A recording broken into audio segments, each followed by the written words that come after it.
Hey man, there's nothing wrong with ominous music. Sometimes you need a little bit of ominoity. Omniscient? No, I'm not sure. Ominoity. Ominoity. I'm just making that word up right now. It could be correct. I don't know. I don't think it is. All right. So We got a thing. we got a thing, some stuff. Well, how about this? We don't have a thing. The whole world has a thing. A lot of people have a thing. Yeah. I think it starts with like going back to our last podcast where we talked about the unfortunate shooting of Jacob Blake was his name? Correct. Okay. Well, we didn't have all of the details released from that situation. Now it seems like we do.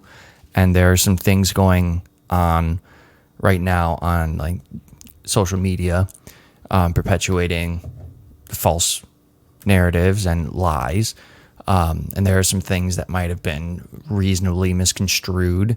I think we just wanted to go over them. And if any of our listeners have gotten caught, like we have on occasion, by some of these things that seem true, but we later notice we're being driven by our bias because we want certain things to be true because it makes us validated. Do you want to talk about the Jacob Blake stuff? Yeah, so it's kind of a combination of a lot of different things happening right now because... And we should say, Jay isn't just like reading news stories. He goes to all the sources of, like, he watched all the live video streams that were available. I know you watched some breakdowns of what was going on. Kyle Rittenhouse stuff. Yeah. Which is a whole nother can of worms that we're going to open today. But typically, like, overall, it's kind of like this crazy combination of things that's happening right now. And a lot of it it didn't start with the Jacob Blake thing. It started with the George Floyd thing, and we went over that in our previous podcast. Mm-hmm. But that kind of set the tone for what's happening now. And Like how things are digested by the people. Right, how things are rolling out. And from my personal understanding is that Jacob Blake had a open warrant for his arrest. For a number of things. The police were called, and there is like the actual audio of the like the dispatch audio, and that pretty clearly shows that the police were called initially. Sorry. The police were called initially because the dude showed up at his ex or girlfriend's house, Ex-girlfriend's. or something, and I think she might have had, like, he wasn't supposed to be there. I don't know if it was like a restraining order or anything. I don't know. I'm sure that probably would have been figured out if that was true. But dispatch notified officers that this dude had warrants for his arrest. They showed up, and he didn't want to get arrested, so he basically started brawling on the ground with the cops, which is like mistake number one. And then after that, cops tried to tase him 2 times. So one cop tried to tase him, it failed. Second cop tried to tase him, it failed. So there you are with, like, they tried non-lethal things. Three attempts, at least. 3 attempts. And then he escapes the brawl, gets around the car. The cops, like, pull their gun out and tell him to stop. And they start, like, following him around the other side of the car. He gets in the car, gets shot 7 times in the back. And the Department of Justice now has confirmed that he did have a knife, at least a knife. Which it seemed like it from our last discussion on this subject, from the photo evidence of the scene. Right, but that is now confirmed. So what we have is a person, regardless of race or ethnicity or whatever, a person who brawled with the cops, was getting arrested for outstanding warrants, 2 failed attempts at tasing, and then he was leaving and it makes a little bit more sense why the cops would not have bodily tackled the man. When somebody has a knife, that's not a good call. You're not going to initiate that close of body contact because a knife is going to outperform a gun, honestly. Yeah. And so he was getting in the car, and if the reports are true that inside the car were his 3 children, I do want to point out again what would have been the possible outcomes if he was allowed to get in the car and drive away with his 3 children in the vehicle. Yeah. You would have, like, recklessly endangering minors and stuff. Not to say that shooting someone 7 times is the appropriate way to handle a situation ever. I still think there needs to be a reform in how the police officers escalate force, but I'm not wise enough to know how. But this was, sure. It does not sound anymore like it was a race-motivated crime. Yeah, right, exactly. But the number one thing that was got from this was white cop shoots black man 7 times in front of children. Yeah, and that's the story that every single mainstream news outlet is pushing. The thing is, they're not even pushing it like overhandedly. It's very underhandedly. Like they leave out information, like the weapon and all of that. They start saying things before any investigation is done, and they're just being super inflammatory. But anyway, that caused all these riots in Kenosha, and that kind of moves us on to the Kyle Rittenbaum. I don't know. Kyle Rittenberg. The kid with a gun. The kid with a gun. And this is a very complicated situation. Rights and wrongs on all sides. Yeah, and the thing that I want to point out with this situation, I mean, I've done my fair share of like arguing on social media and stuff with people about this, so I'm slightly burnt out about it, which I need to stop doing. We need to talk about stuff before I get burnt out on it. But there is a narrative. That word is the word narrative. It's just getting really used up right now. It's getting so used up, but that's there's a narrative that this kid was a white supremacist who crossed state lines with a automatic rifle illegally because he was 17 years old, and he was basically just going to this place out for blood. You know, wanted to kill some BLM protesters. That is the narrative I've been seeing perpetuated. And while he was there, he just started shooting into a crowd of people, killed 3 people, and the cops literally just watched him walk right past them. That is the narrative. And this is the hard part when it comes to these things, because there are many, many little complicated details and context. Which changes the tone. Which changes the story that a vast majority of mainstream news outlets are basically just foregoing. You know, they're just leaving it out completely, which is absolutely ridiculous. Like it's insane, and they need to be held accountable, because leaving out that information is causing a massive amount of damage, civil unrest, damage, and like that's included in a lot of these shootings that have been happening. But the thing is, at this point, we can go into the Kyle stuff in a moment. One thing that I want to point out first, more than anything, that I think is incredibly important. So in Minneapolis, I saw that riots had started up again. So in Minneapolis, I didn't know that. Yeah, there was live Facebook feeds of people like burning and looting and going in and destroying shit in Minneapolis just the other day, like 2 days ago. And I was very curious as to why. I briefly saw a video of, it was like a Facebook Live video that had already started, and there was a body on the ground in blood. Ooh. And cops surrounding the thing, and the person holding the camera was like, "These cops just shot this man in the head." Right? Like someone holding the camera was yelling that. Okay.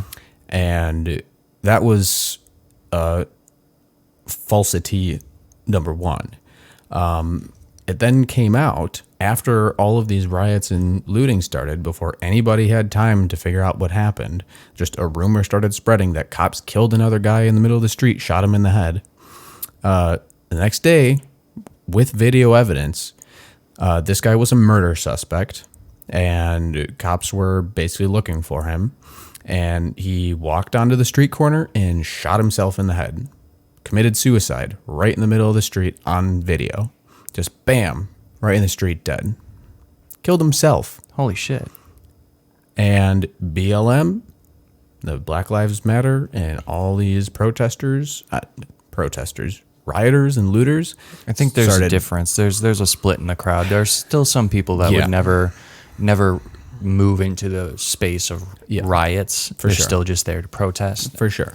But, like, unironically, they'd go and they start blaming the cops for this. Burning and looting and did they do that? Destroying their city. Did they do that because of that situation? Yes. Holy shit. Yes. Because a black man killed himself. But the rumor was that cops shot him. Turned out the next day was just a rumor. Rumor has it. Yeah. And so, like, the thing that I want to point out about that is that these people who are in the extreme Black Lives Matter movement, they don't care about details. They don't care about facts. They don't care about context or situations. Basically, what's going on is these people are angry, crazy people who... Crazy is dismissive. Okay, they're, maybe not crazy. They're angry and perhaps misled or misguided. Yeah, that's like to say the least. They're angry. I'm going to say crazy. When you're in a mob, they're crazy. And they're just looking for a reason to go out and cause mayhem. Like, that's pretty much what's going on. This isn't about social justice. This isn't about anything like that. I will agree with that, because if this was purely about social justice, they would be looking at the justice system for some sort of justice. You know, Right. they wouldn't be trying to enact their own justice. First and foremost, they'd be interested in the truth. Yeah. The truth of the situation with Jacob Blake, the truth of this situation with this suspect who apparently, this is the first time I'm hearing of it, but Yeah. I trust you. And according to you, it sounds like he killed himself. Yeah, it's literally video evidence. He just walks up, pulls out a gun, shoots himself in the head, right on video. Yeah.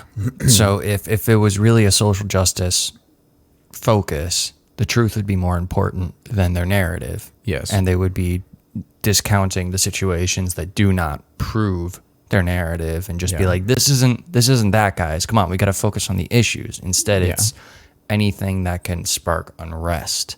Yeah, they're like moths to a light bulb or moth to a flame, whatever. And they're just like, oh, there we can go and riot and burn shit down again. Let's go get some like catharsis. Yeah, basically is what it seems like is going on. And the problem with this happening over and over again is that it completely and totally takes away from the valid arguments that the people protesting have. And that's something that I also wanted to get into as well, is like the valid arguments, because there are valid arguments. Yes. But the massive quantity of people who are turning this into a anarchists like play zone, basically, are completely and totally missing, and like they're missing the, what are they doing? It's like they're turning people away from the valid arguments, let's say. Yeah. How would you explain that? There is an element of what's happening within the Black Lives Matter whole community. I mean, I haven't got the opportunity to have discussions with a variety of folks within that. It seems to be the social justice warrior type, and there is an element of like discounting that what you damns you back.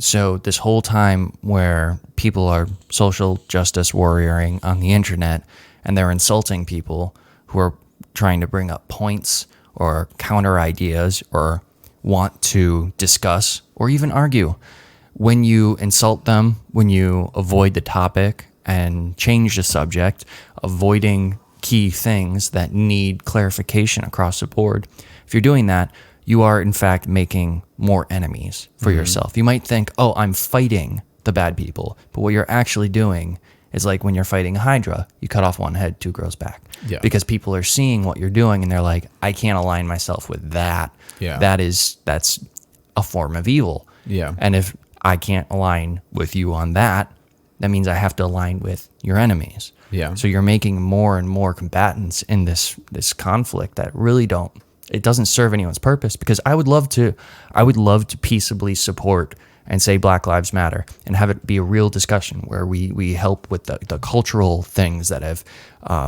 like shaped this situation, and the goddamn judicial system that may have been overly incarcerative of these communities. Yeah. Like real things that we could actually change. But do we even know what the end goal for Black Lives Matter is? Yeah, pretty much the only thing that I've gotten so far is like just burn the system to the ground, because like what they're saying is basically that the United States is inherently and systemically racist. That everything that the United States was built upon was built on the backs of slavery and racism, and that's the only thing. For anybody who's curious, at its peak slavery in the United States, 1.9% of the population had slaves.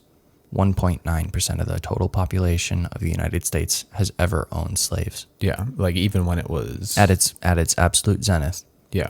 So, and which is, it like doesn't take away from the badness of that happening. No. But it's also like something to consider when you're talking about like the foundation of a country and what it's built on.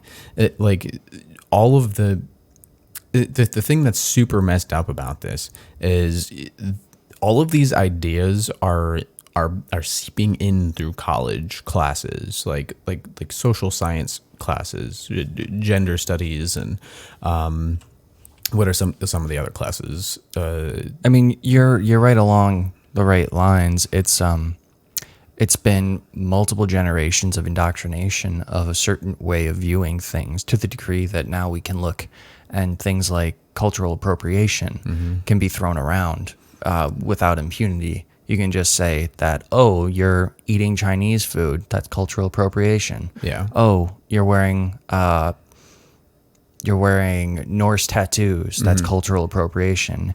And it can go as far as like, oh, you're wearing a headdress, that could be seen as insulting to a culture that really means something to them. Oh, I'm sorry, I didn't realize that. Thank you for educating me. Yeah. To literally like, am I allowed to make stir fry? Yeah. I don't know. It could be considered cultural appropriation. Right. There's these sciences, quote unquote, that have no actual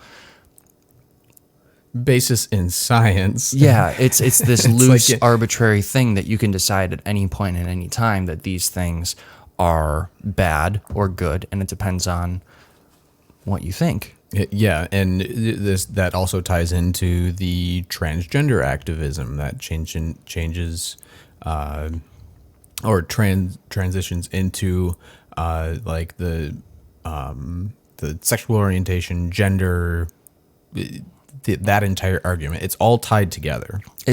And not to say that we disagree with these things. Like, we are fully supportive of trans people. We don't have any hate for them, and we don't have any problem with people like inherently feeling more of one like gender or another. Like, you do you. But it becomes this oppressive thing when other people have to be responsible for your decisions. Yeah, right. You chose a certain gender, and now everyone's responsible for knowing it. You are transphobic, and everybody now has to recognize you as transphobic.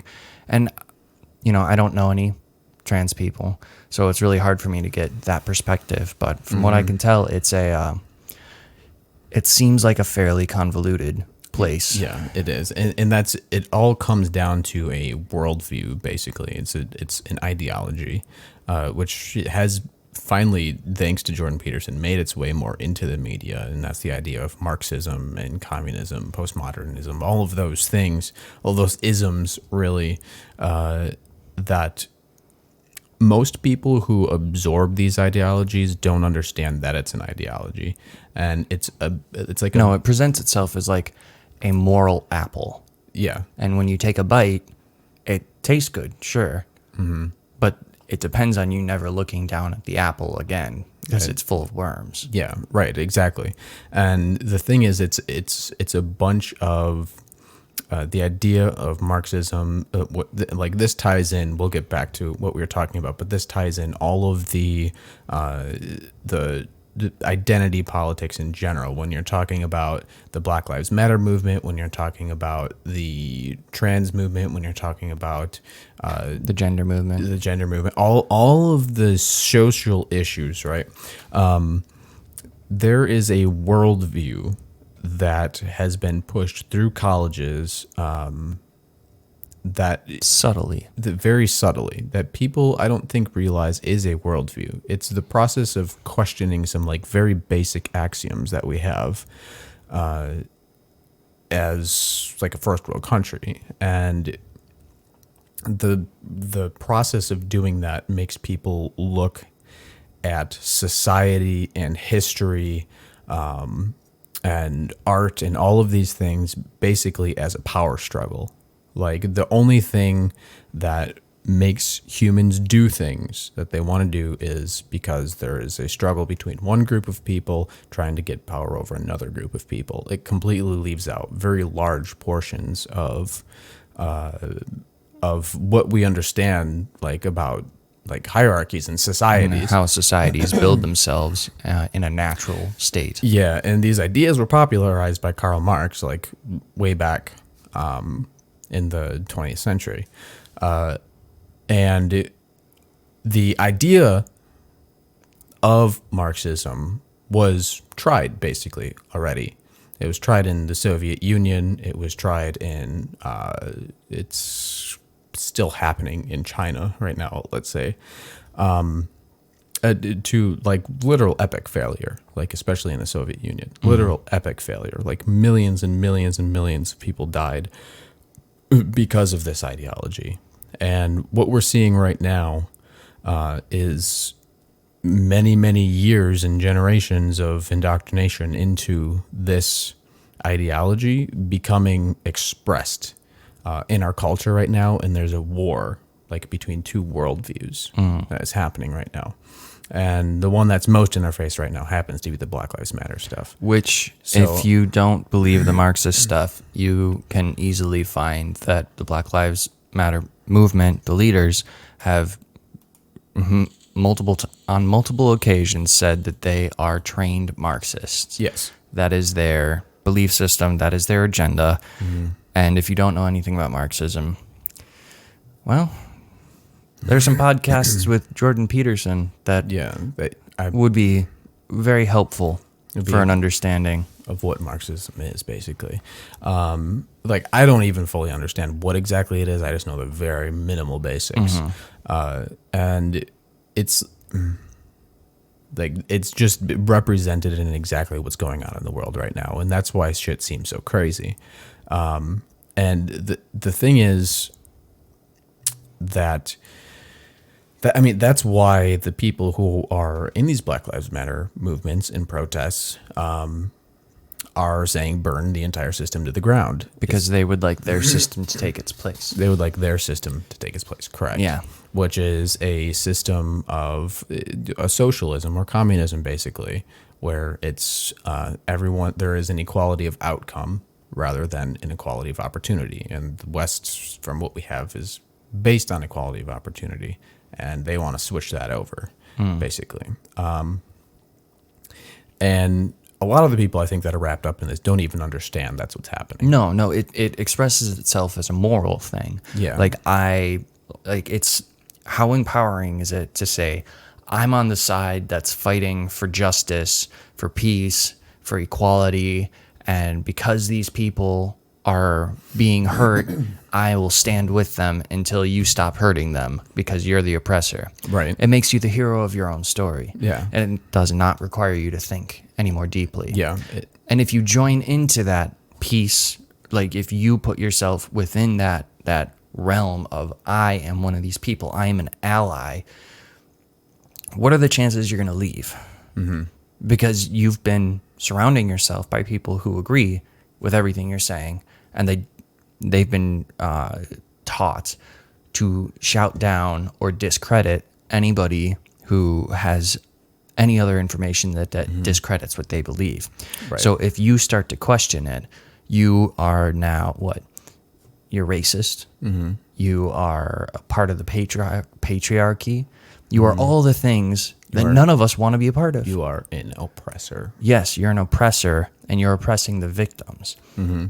Right, and it's a victim mindset. It's a victim narrative, and it gives people a sense of purpose. I think it gives them a sense of community and connection, Definitely. And it gives them an outlet to make them feel like they are good. Yeah, that they're doing something bigger than themselves and helping others. Right, correct. Yeah. And that's kind of where I want to transition into talking about this Kyle whatever the hell his name The is. 17-year-old kid with the assault rifle. The 17-year-old kid with the assault rifle, Okay. yes. So let's break it down as its base level, first off. What if I wasn't looking into this further, what people are saying? Okay. So I think I did earlier. I already broke that down. Yeah, basically, 17-year-old kid crossed lines with an assault rifle looking for blood because he didn't like black people. Because, and yeah, he was a white supremacist. Yes. And he just randomly started firing into a group of protesters, killed 3 people, and walked right past the police, and they did nothing. That is the version that people are hearing, and that Yes. is the version that is being shared wildly. Yes. Now, for the truth. For the truth, right? Because this is like we were saying earlier, context makes a massive difference. Mm-hmm. And when we were talking about, I don't know if we talked about this on our last podcast. This happened right after our last podcast. Mm-hmm. For the first day that it happened, the only video evidence that I saw was the second 2 people that he shot. Mm-hmm. Basically, from my understanding, what happened is Kyle showed up there per the request of a business owner there, where he worked. He actually worked in Kenosha, and he came armed and was there to protect the business, to make sure that his place of work didn't get burned to the ground. Might I point out that he is 17 and it's illegal for him to own or have on him an assault rifle with live ammunition. That is also now found to be incorrect, as some professional law people have broken down that there is a exception for long rifles and shotguns, because the legal age to hunt Is like 13? is 12 or 13 years old.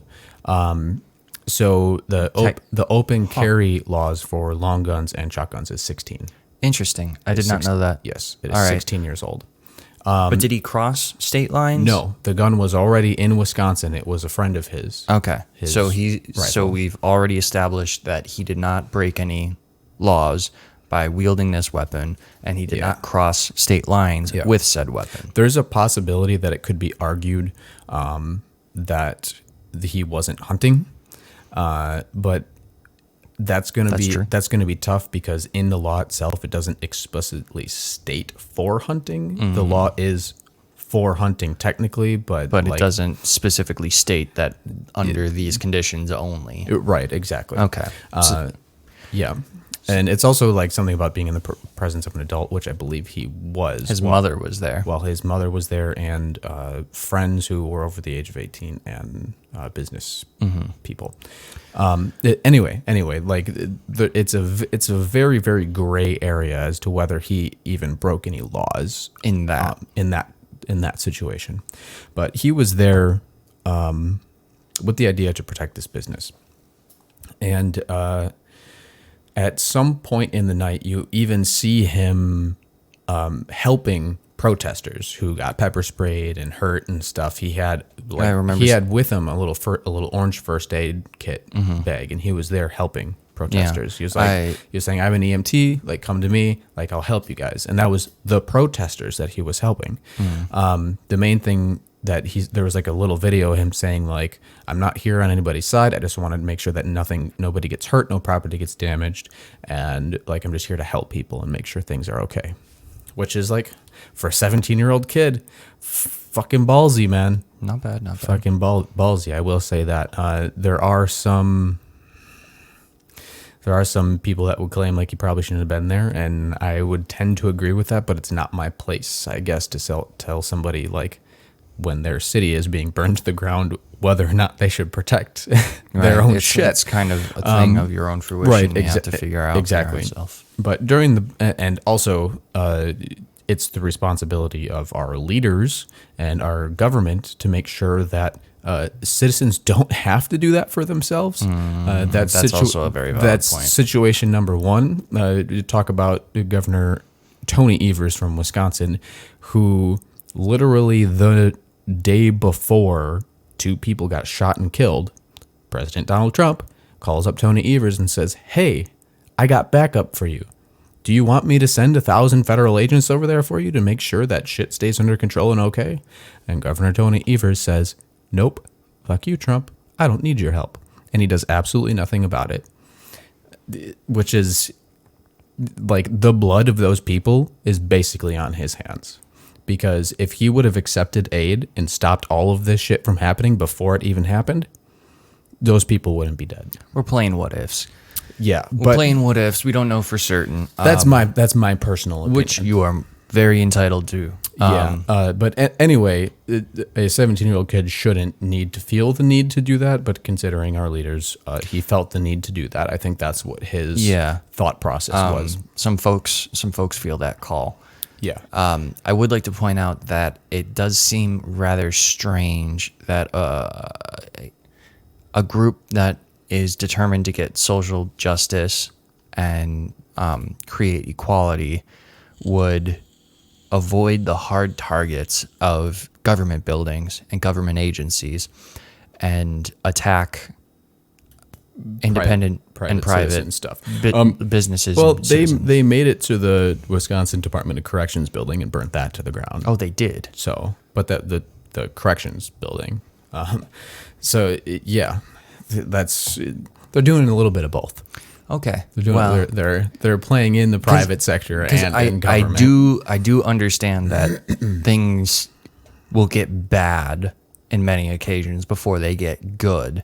I don't think that all of the rioting or the protesting should be viewed as like the worst. I think there's an element of what else, like if I'm coming from their space, like what else can I do? Mm-hmm. It's a really hard one because right now the insurance companies, and I suspect that these are the same companies that also support the Black Lives Matter movement, all of the damages that are happening to businesses, they are being classified as domestic terrorism. Now, I'm not saying that Black Lives Matter is a domestic terrorist group at all. I am just pointing out that all of these groups and all these companies that also support Black Lives Matter, I suspect, I don't want to get too far ahead of myself, they're also making sure that they don't have to pay out insurance claims to businesses, because if it's rioting, these businesses are covered by insurance. But what we know for certain is not being covered as rioting. The insurance is claiming it as domestic terrorism, so there's no payout for the people. Yeah. The people are simply getting fucked, and their lives are more or less ending. Yeah. And so that's the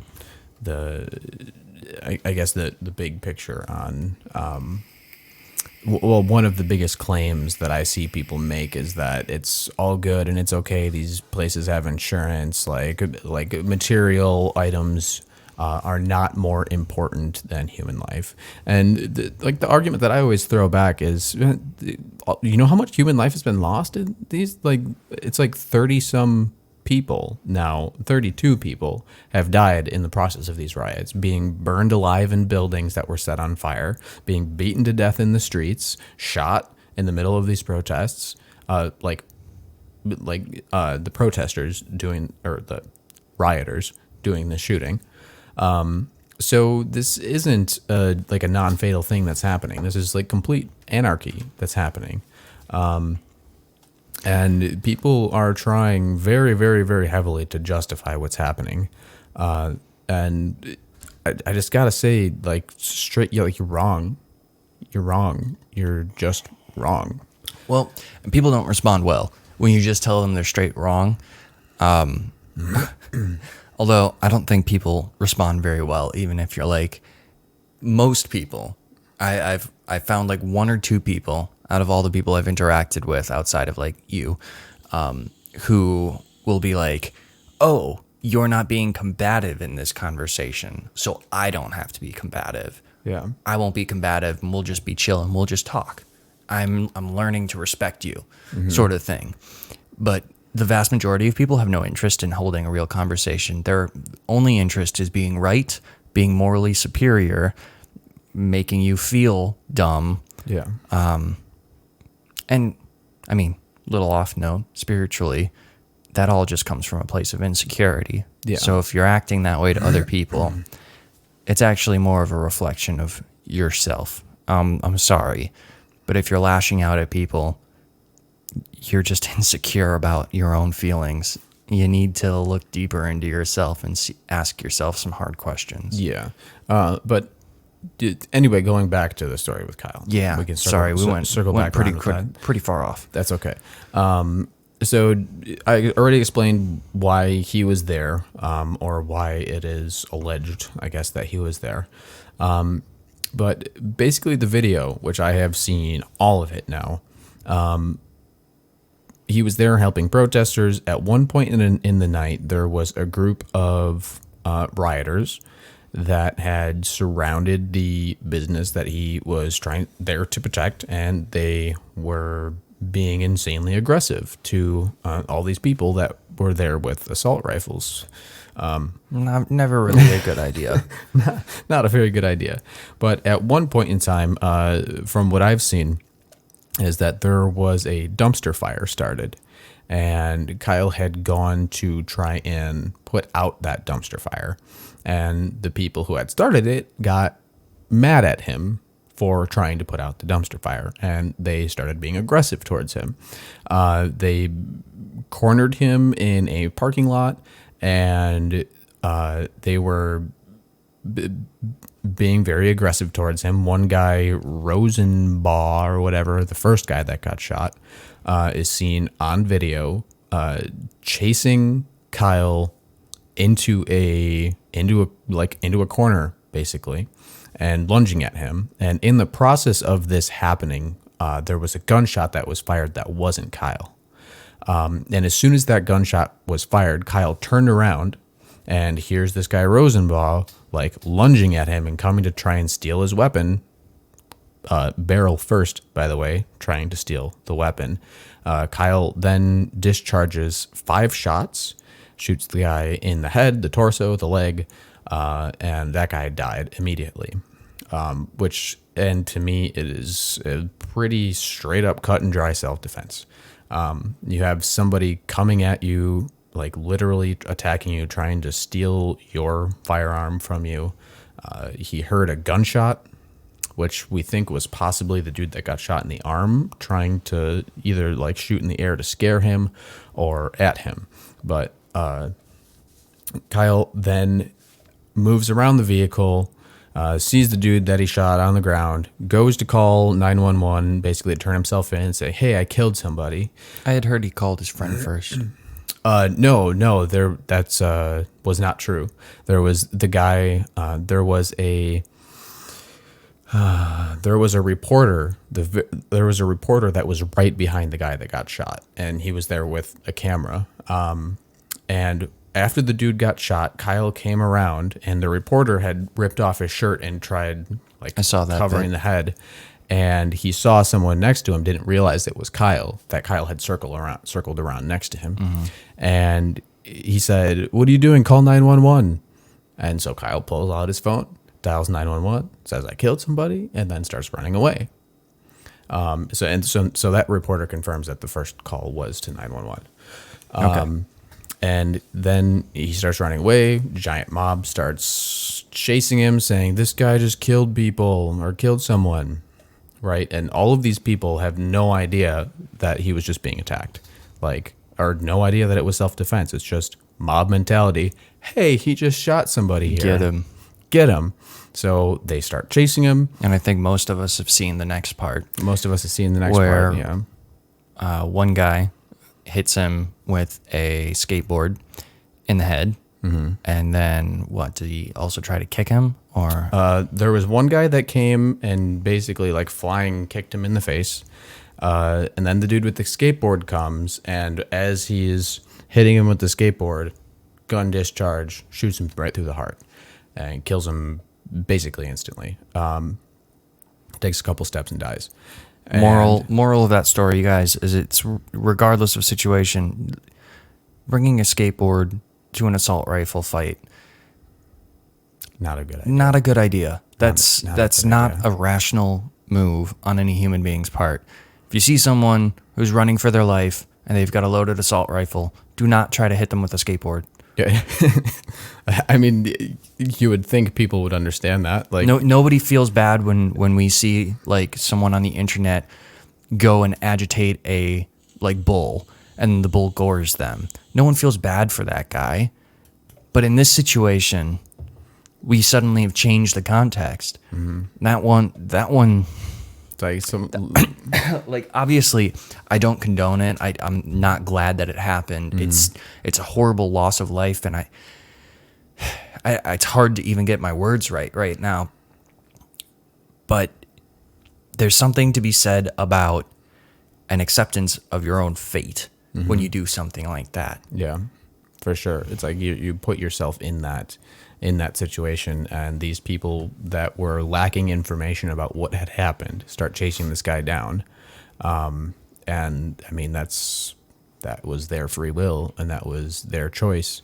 And in an already aggravated environment like a riot, like people are already looking for blood and looking for shit to They're happen. looking for a reason to allow themselves to be violent. To fuck shit up. Yeah. And it's like, oh, well, he just shot somebody. Let's go fuck shit up. Don't need context. Don't need to understand what happened.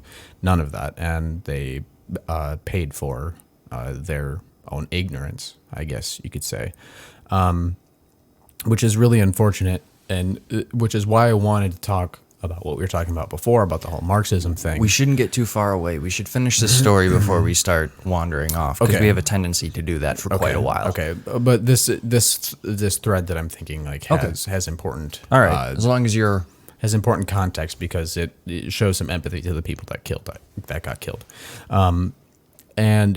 But anyway, after the shot, skateboard dude shot through the chest, and then after that, it was this dude Gage, who, like, people that we know him personally. I saw that. Yeah, he got he came up, and there's this photo circulating around, like, where he had his hands up, and then, like, it looks like the gun was shooting at him, and they said that Kyle shot him when his hands were up, and, like, he was like, oh. But if you watch the video, like, that's not what happened. That's like a frame taken out of the whole situation. Yeah. And like Gage, this dude runs up on him and, like, stops for a minute, pulls out a gun, and, like, maybe his hands were up for a second, but he's in the process of going to point this gun at this kid to execute him. Well, that's an assumption. We have to be careful. Not an assumption anymore. not an assumption anymore because Gage himself Said he was going to execute him? that he was going to kill him. Okay, so that's attempted murder. Yes. then. And So now we have one person that's why you don't post shit on social media about stuff. Like, because Gage is alive. He's like in the process of trying to get his arm repaired from that absolute fucking, like, holy shit. Like, his arm was disintegrated, basically. I didn't look. I don't want to see Yeah, it. it's fucked up, dude. It's like, It's fucked he's up. going to be lucky if he doesn't lose that arm. Oh, Jesus. But he runs up to him, pulling out a gun, and Kyle pulls the trigger. When did this information come out that Gage admitted he was going to execute him? So there is a photo that was from Facebook that one of Gage's friends went and saw him in the hospital and has a photo with him and his like hospital stuff and in the sling and all of that. I don't know if you've seen that. No. I've been trying to stay away from this stuff. But in the comment section, the dude that took the picture with him said the only regret that Gage has about that situation is not pulling the trigger faster. Okay. Well, that is damning, but you saw it on Facebook? Yes, it was. So it we was the have to give specific it- friend that he was with, who he took pictures with. It's like a good friend of his. So. We can entertain that idea without accepting it as a truth because Facebook is notorious for dismantling, rewording, changing around meanings, intents until we hear an Well, I saw the actual image of his comment. Like, there's screenshots of Oh, the comment section of the dude saying that specifically, that his only regret was that he hesitated and didn't shoot him faster. So he had complete and total intent to kill this kid, because of false information or like judgments that this was happening before he knew that it was like a self-defense thing, that the initial shot was a self-defense thing. And now everybody is just piling onto this kid. Kyle is not making shit up, but omitting very large portions of the story. I've already had people trying to convince me that he is an alt-right Nazi white supremacist. Yeah. And from what I can tell, those claims are not true. The things that they're deriving these claims from are the fact that he does, in fact, support Blue Lives Matter, Yeah. the police officers. He supports police officers, and his family does as well. Mm-hmm. You can imagine that he comes from a More rural area, like Antioch, right? Mm-hmm. More rural area where it's pretty normal to be like, hey, police officers are heroes. They keep us all Yeah, safe. yeah. Just like the fire department. You know, it's Yeah. like, that's a pretty normal, like American Western value. And there's So- also a fair bit of reporting.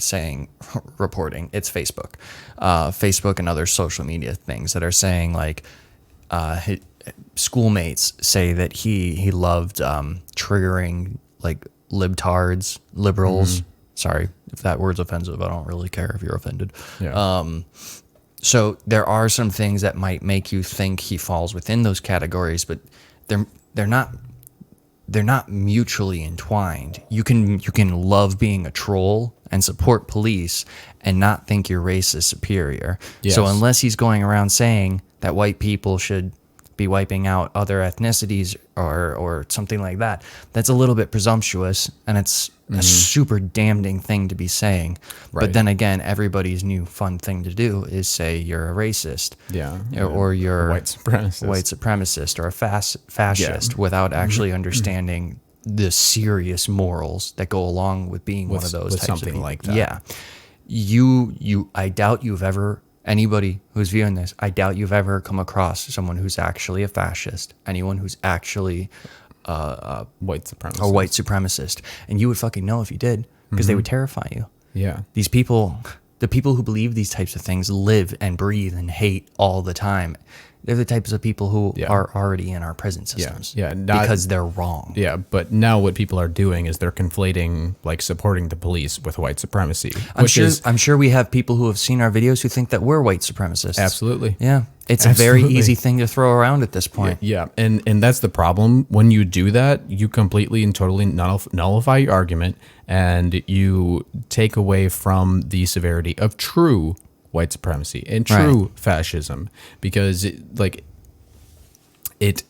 when you start like making all of these correlations and connections, it removes the justness of hating white supremacists, like real white supremacists. Like we hate white supremacists too, but if you're trying to put us into a white supremacy category, well then what are you to us? You're someone who thinks we're the epitome of evil when we're looking over there and we're like, they're the epitome of evil. I'm over there. Well, you must be on the other side of the spectrum of evil then, because like, whoa, other side of the spectrum of evil can still be evil. I quantify it as like the two extremes are evil, the center line is good, and varying shades going out in different spectrum directions.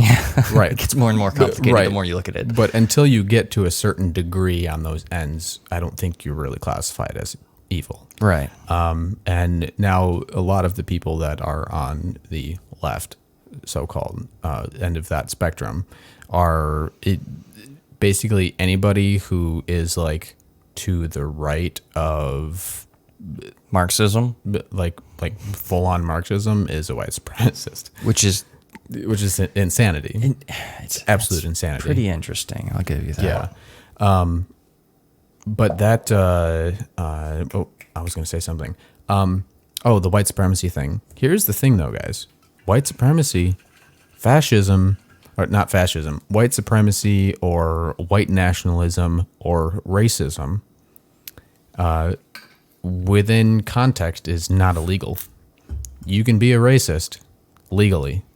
You can, the only freedom of speech you can is legal. Freedom of expression is not entirely quantified. This is what I'm getting at.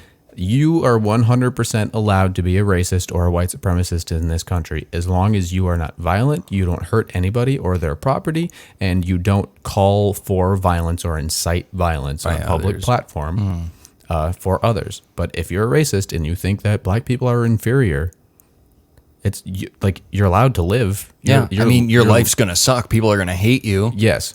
But you are allowed to have that opinion. That opinion. Yeah. Like, it's a terrible opinion. Yeah. We totally disagree with it in every way, shape, and form. But you're allowed to have it. But you're allowed to have it. That's part of what being free is. Yeah. Now, freedom of expression is a very different thing. Yeah. If that racist hypothetical person we are talking about, if they were to start going out there and spray painting swastikas on walls, if they were like threatening people, or not hiring somebody at a job that they own because of the color of their skin. These are illegal. Which is illegal. These are illegal Correct. things that you can be prosecuted for in varying levels. Now, objectively, because I know a lot of us support Black Lives Matter, objectively, if you're looking at the Black Lives Matter movement, freedom of speech, absolutely. Freedom of expression, not quite. We're getting to a really bad place now where where freedom of expression done by, I hold them separate, the rioters, because the protesters are over here. The rioters' freedom of expression is literally causing death every 3, 4, 5 days or so.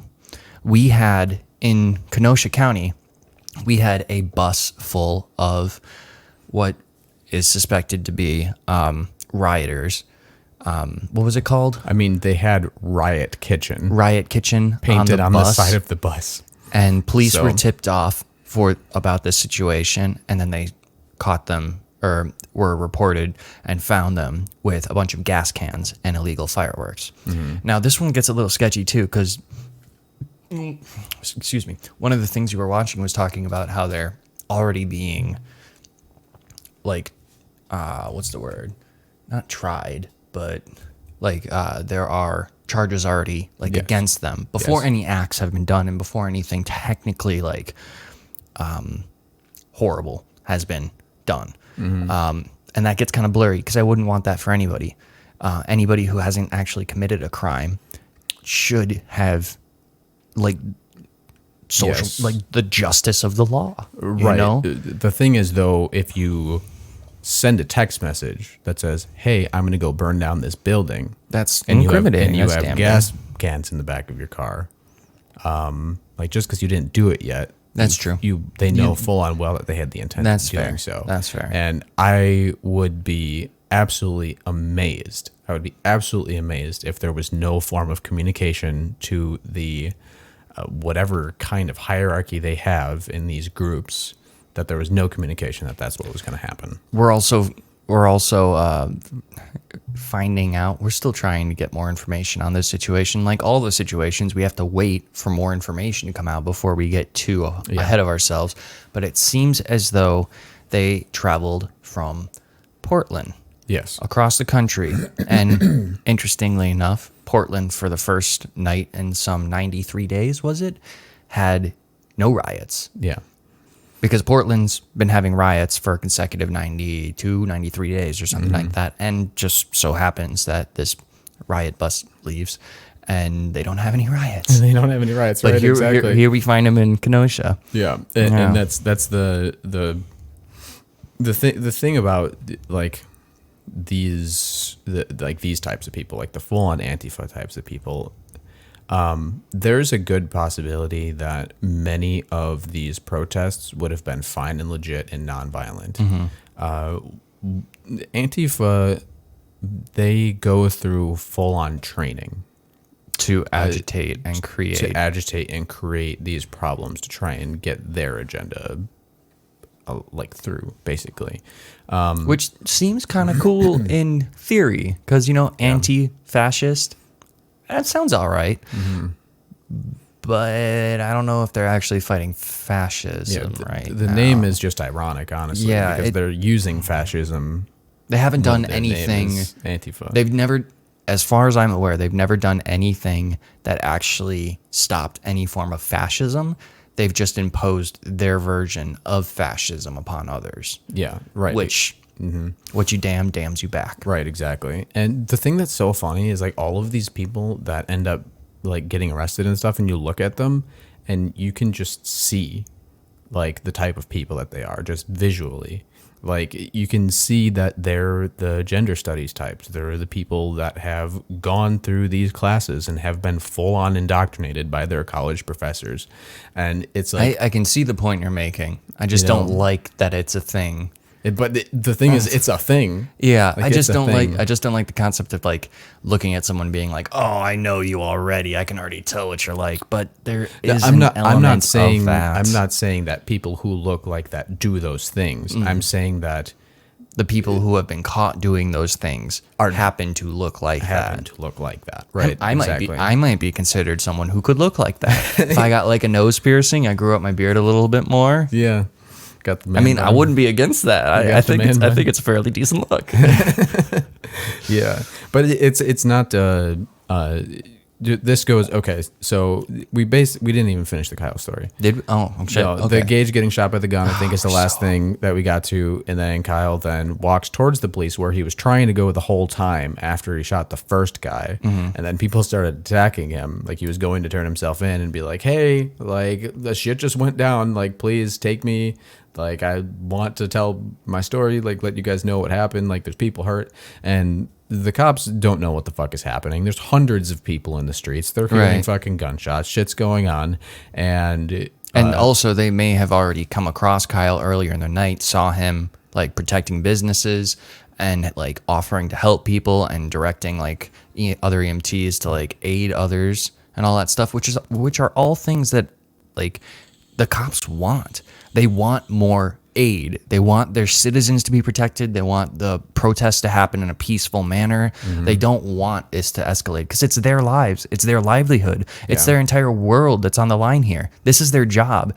After the protests, all the protesters go home. The cops have to clock out, show up the next day. and keep doing this And shit. keep doing it day in and day out. Right. They are appreciative of people who seem like they are helping Yes. calm down, keep things good, and help other people. And make sure people don't get hurt. Yeah. People don't get beaten in the streets like that have been So happening. it does make sense that when Kyle in the video goes up to the police and his hands are up, the police don't give him a second look. Yeah. Because there's no like red paint all over. Yeah. You know, there's no like, oh, this gun has been discharged. Wah, wah, wah, wah. There's Yeah. nothing to incriminate him. Like in that moment. Yes, and we're also talking about a child who just accidentally killed someone. It sounds much more like, I don't know if any of you have been firing weapons for a very long time, but firing weapons in their own right is a pretty like startling adrenaline pumping experience. Now imagine firing a weapon into a human being. Can you imagine the horror that that kid was experiencing as he fucking ran to the cops? Can you imagine? And I'm trying to have empathy for all people involved. Can you imagine the horror this kid had when he got tackled or kicked, and then he gets hit in the head, and then his weapon discharges. Either he fires or it's an accident, whatever the situation, but another person just got shot. Oh my God. And now this other person's rolling up and he's got a gun. The absolute horror. And if you try to put yourself into the space of these people who are attacking him, it becomes a much more muddled thing. Like, in what world does someone get shot and then you want to attack the person who just shot them? Right. Like in any kind of okay, let's say that this was an active shooter situation and this kid was just there for blood and he was like just popping shots into the fucking rioters, right? Are you going to rush him? The first thing, like bringing a skateboard to a gunfight, like first of all, the first order of business is get the fuck out of there. Yeah, the only time you're supposed to actively deal with some sort of shooter is if they're in close proximity and you have an opportunity to disarm them. Yes. Chasing someone with an assault rifle down the street, I don't know what kind of moronic you have to be to do that, or what kind of like self-justified righteousness you are feeling. Like it's a lack of like survivalism, honestly. It's absolutely baffling, and it's really hard for me to put myself in that space for them. The situation is these people are already seeing red. They're already there at a violent riot. They're already like looking for shit, and they think that they're fucking 10-foot tall monsters and bulletproof, and they can't get hurt. And like they're playing a game, is what they're doing. They're there thinking like, these are our streets. This is what we're doing. This is like, we're the ones on top here. And they forget that this is real fucking life and real people's lives. And the people that day learned that lesson very quickly in a very fatal way, is that if you play stupid games, you win stupid prizes. And I wish I could understand them better. I wish I could see into their minds at what they were trying to do or what they felt, or like how could you justify running after someone like that? Do you think you're going to solve the problem? Are you a jury? These people, this part makes sense. They're condoning police violence because the police are not the jury, judge, and executioner. They are not. They should never be. Yeah. They that's not their job. They were not put in that position. But in the same way that they are damning the police for doing that sort of thing, they are trying to inflict that sort of thing upon someone else. They're trying to be that. Yes. So they're being literally exactly what they're trying to not, what they're fighting against. It goes right back to that thing I keep saying this time around. What you damns you back. Yeah. If you think you are fighting something, you are creating it in yourself. Yeah. What you resist persists. And like that's exactly what's happening in these situations. And the thing is, I can have some empathy because there's a good possibility that the people, the first guy that got killed is like a very clear cut and dry thing. Like this dude was being aggressive. He was being pretty fucking insane to this kid like previously before he got shot, and he was like acting a serious fool and just trying to start something. He was like pushing and doing that thug thing and like saying N-word this, N-word that, shoot me N-word, shoot me N-word, like being very aggressive to like Kyle and the people that were there. And then he chased him down, tried to steal his weapon, and he tried to steal the weapon from the wrong end. So, that one's pretty fucking cut and dry. The dude with the skateboard, I've seen a lot about him. Like there is a very good possibility. I mean, and this is where some people I feel like are lacking a little bit on the empathetic side.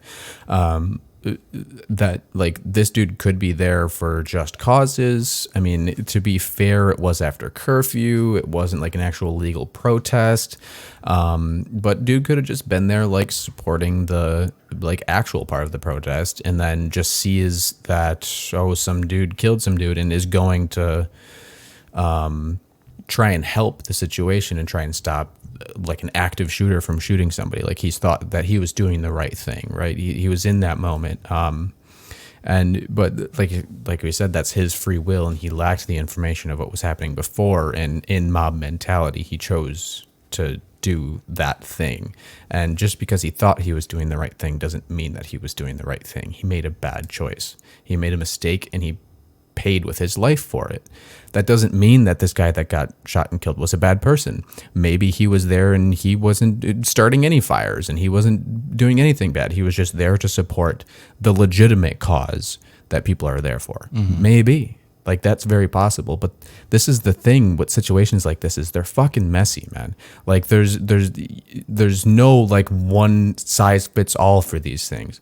Like there's a very good possibility that this kid is just like a victim of a terrible circumstance, and with bad information and not understanding, he went and he got himself killed. And it's unfortunate and it's terrible, but that also does not put the blame on to Kyle for doing the shooting either, because he was being attacked and he didn't do anything in the beginning to begin with to incite any of this towards him. It's just people assumed that this was happening and paid for it. So that's these things are messy.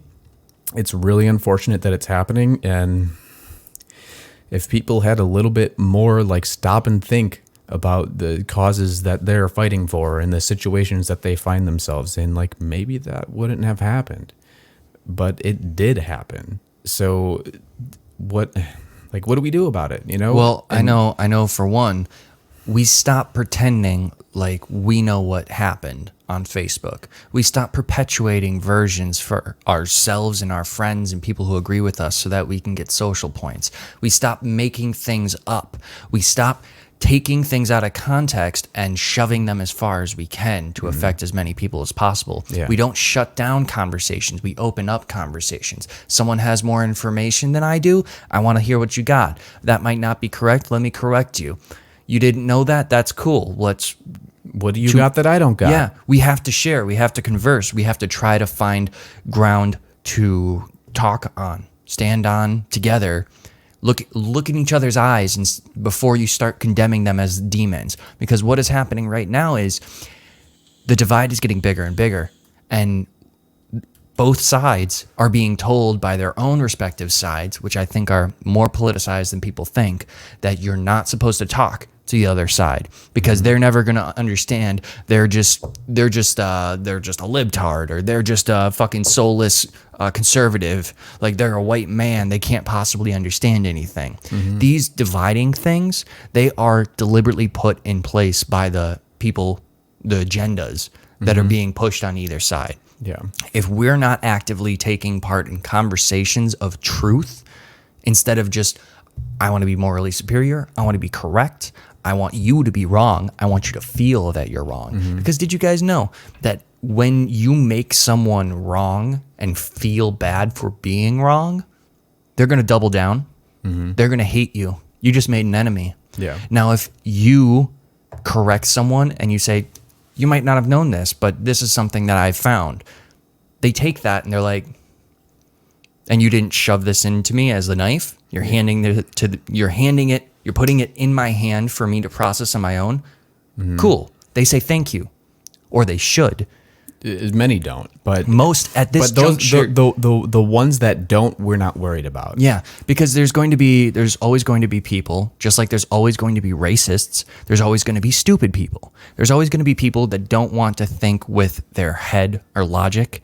I had a friend that phrased it really beautifully. He said something akin to logic and emotion are like vinegar and oil. You can pour them both in a plate in equal parts, but pockets are going to form in either one. They'll never mix together properly. So you just have to work on making it as like spread evenly so that it's balanced as much as possible. Yeah, as much of a solution as possible. Because if you group too much of the emotional together, shit like this happens. People die. And if you group too many of the logical together, this shit happens and people die. So there's balance in everything. And the number one thing that we can do is not fucking share shit on Facebook. Yeah. Like, god damn, Twitter, Facebook, all these things where you're like, I've heard a narrative of events that supports what I emotionally believe. I'm going to share it. That's killing. That is ruining people. That is not helpful in any way, shape, or form. There was a world before social media where we heard about something that happened and we didn't hear anything else about it until the police report, until facts came out. And then once the facts came out, everybody was able to make a judgment. Yeah. And we were like, okay, now that we know all the facts, this is what happened. This is how we'll act. Yeah. And there's a case to be made that, like, okay, well, like where we're at now shines a light on all of the authority figures that have been abusing that power and manipulating the facts to like create their own agenda. And now people can dig in and see further. And there's a lot of situations where, yes, that's absolutely true. But in these cases and these things that are happening lately, it's like you need to be damn sure that that's what's happening. Otherwise, you're going to create a lot of problems. Yeah. So, I mean, look what happened. We had a criminal that we can now ascertain was in fact a criminal who was resisting arrest, who got shot. An unfortunate sequence of events. Doesn't involve race at all. yeah. Now we have a protest that turned into a riot, that turned into a shooting, that turned into 2 people dead and 1 person with their arm blown off, and a lot more hate. What if the news stations, instead of reporting white cop shoots black man 7 times, what if they would have said, Police involved shooting. police involved shooting in this area? End it there. End it there. What if? Ask yourself, what would have happened then?